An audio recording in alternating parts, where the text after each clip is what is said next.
Sabe, quando a gente olha para o mundo, corrupção, violência, tanta injustiça, às vezes parece só um caos, né? Mas e se não for? E se tudo isso for um sinal de algo bem maior? É exatamente sobre isso que a gente vai conversar hoje. Vamos mergulhar numa análise que defende uma ideia forte, a de que o nosso mundo, o mundo moderno, está na verdade cumprindo uma profecia bem antiga sobre o fim dos tempos. Então, a grande pergunta que essa análise coloca na mesa é a seguinte: será que toda essa corrupção, essa violência que a gente vê por aí, são só problemas de agora? Ou será que são ecos, sabe? Ecos de tempos bíblicos que terminaram em um julgamento divino? Pois é, para o autor dessa análise, a resposta é um sim bem claro. Ok, mas chegar numa conclusão dessas tão forte não é simples, né? Como é que se constrói esse raciocínio? Bom, o argumento é montado, passo a passo. E o ponto de partida é uma tese fundamental, a ideia de que a história ela se repete. Então, olha só qual é o ponto central. A ideia é que a nossa era não tem nada de única nos seus problemas. Na verdade, é ao contrário. Essa análise sugere que o que a gente vive hoje reflete, assim, de forma bem precisa, as mesmas condições sociais e morais que, de acordo com a Bíblia, levaram à destruição lá no passado. É como se fosse um padrão, sabe? Um padrão que se repete e que, para essa interpretação, aponta para a volta de Cristo. E para sustentar essa ideia tão forte, o interessante é que a análise não fica tentando adivinhar o futuro. Não, ela olha para o passado. Vamos dar uma olhada então em que ecos desses tempos bíblicos ela diz encontrar no nosso mundo de hoje. E essa citação aqui do Evangelho de Lucas é a base de tudo, é a peça-chave do argumento. Por quê? Porque ela faz uma ponte, uma ligação direta entre o nosso agora e dois momentos muito específicos lá do passado bíblico, os dias de Noé, logo antes do dilúvio, e os dias de Ló, pouco antes da destruição de Sodoma. E aqui a comparação fica bem interessante, até um pouco assustadora.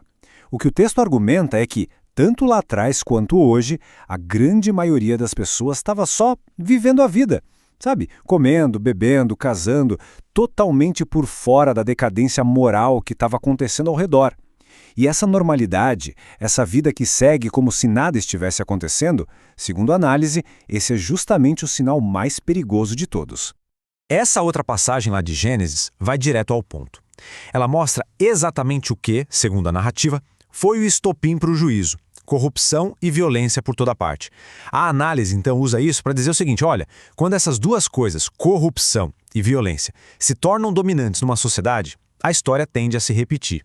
Beleza, então a base do argumento é esse padrão histórico. Mas a pergunta que fica é: onde exatamente essa análise enxerga esses sinais de corrupção e violência nos dias de hoje?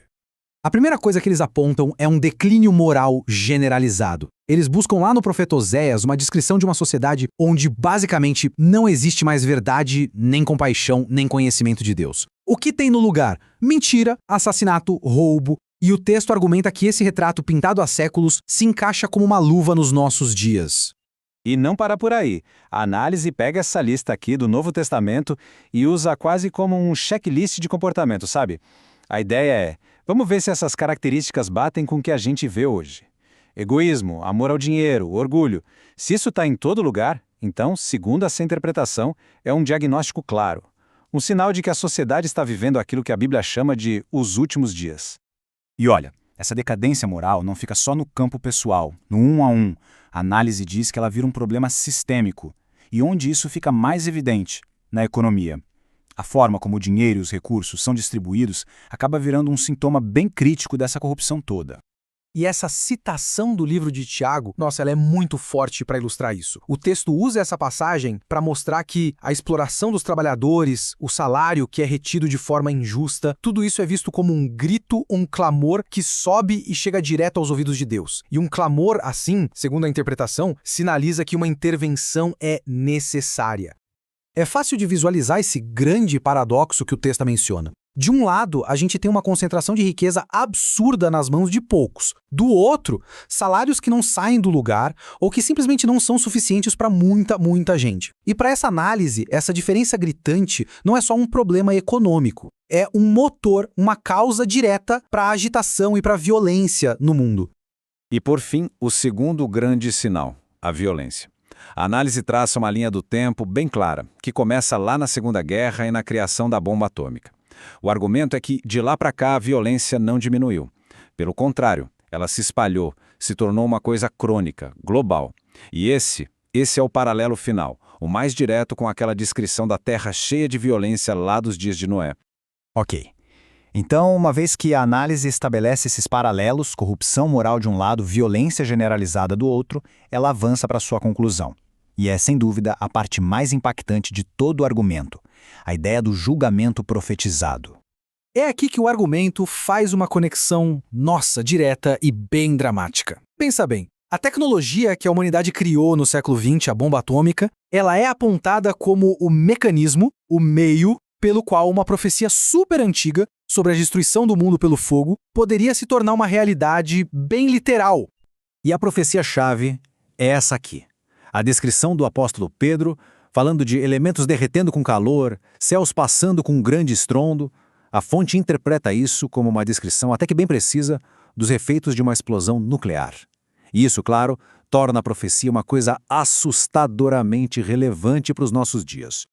Mas olha, a narrativa não para na destruição, não. Tem um elemento final, um elemento de esperança, que é a promessa de renovação. A ideia é que, depois desse julgamento pelo fogo, a profecia fala em novos céus e nova terra. Ou seja, um mundo restaurado, um mundo onde finalmente habita a justiça. Então, para a gente amarrar tudo, a lógica da análise é bem clara, né? São 4 passos. Primeiro, ela estabelece o paralelo com o passado, com os dias de Noé. Segundo, identifica os sinais no nosso tempo, a decadência moral, a injustiça, a violência.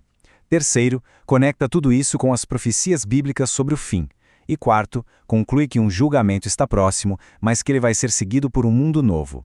No fim das contas, o que fica dessa análise é que ela é uma lente para interpretar o mundo. Através dessa visão, o que parece ser só caos e crise nos eventos de hoje, de repente ganha um sentido, um propósito, dentro de uma história muito maior, uma história que seria divinamente planejada.